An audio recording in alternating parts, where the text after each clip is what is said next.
Hey guys, welcome back to the Cyrus Fiene Team channel. I am Tarice. And I'm Cyrus, and today we're in North Capitol Hill at the San Remo Co-ops at our newest listing.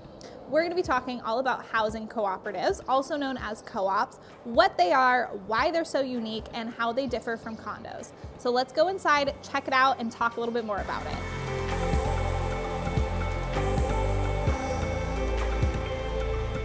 We are here today in our team's newest listing to check out the San Remo Co-op. So we're going to take you around and show you how beautiful this unit is.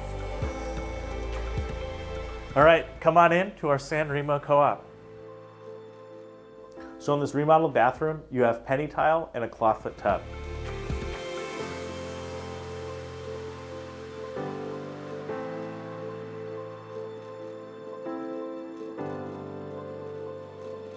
So across from the kitchen, we have the bedroom as well.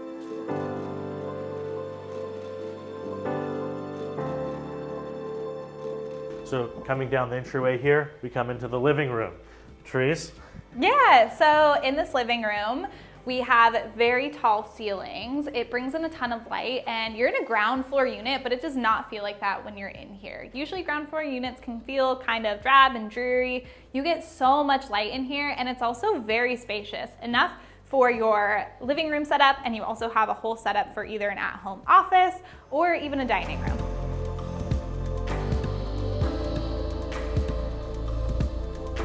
Something to know about the San Remo Co-op is that they did just completely redo the roof. So that was a big expense that's already been done and paid for, not something you're gonna have to worry about pretty much while ever living here. This is a corner unit, so it's very quiet. You only share one wall. So this one bed, one bath co-op is 570 square feet and listed for only $300,000, which is really exceptional for the location because you are just minutes away from all of the endless entertainment that Capitol Hill has to offer. You are less than a 5-minute walk from the light rail. You have all of the cafes, restaurants,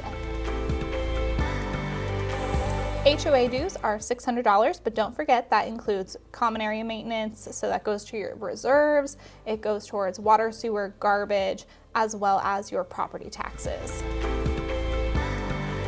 So if you were to compare the property taxes, say for this unit compared to a condominium in Capitol Hill that is roughly the same size and square footage, it's very likely that those taxes for that unit will be higher than this one in the co-op.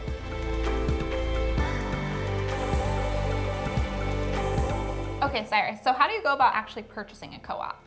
So with a co-op, of course, you can always buy cash, but if you're going to be financing, there's really one go-to lender nationally for co-ops, and that's the National Co-op Bank, also known as NCB.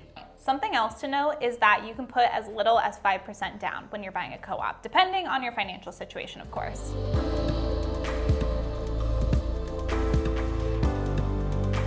So Therese, after your offer is accepted, what's the next step that makes co-ops unique compared to condos or single-family homes? Yeah, so you actually go through an interview process with the board, which does not happen when you buy in a condo, but it happens in every building when you buy in a co-op. So they cannot be discriminatory in any way, shape, or form, but Cyrus has a great example of how someone was actually denied in a co-op.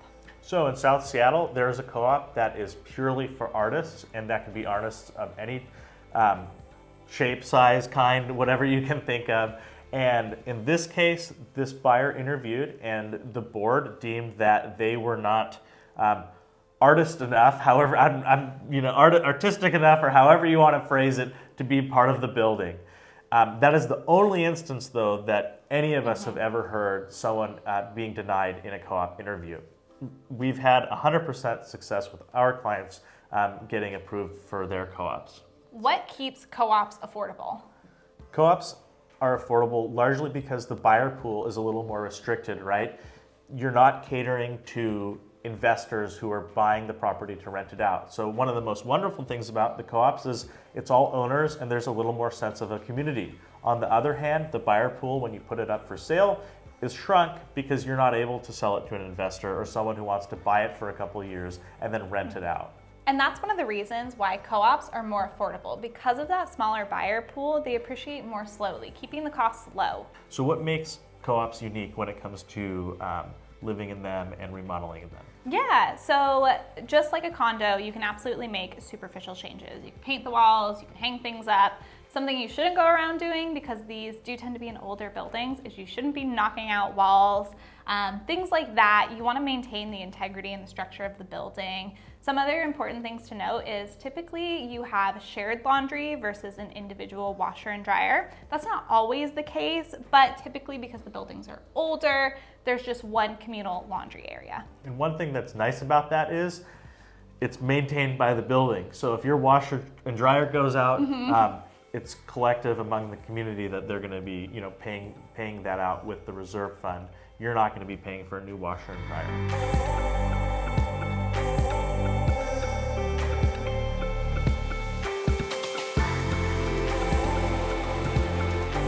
Thanks for watching, you guys, and joining us on this tour of the San Remo co-ops.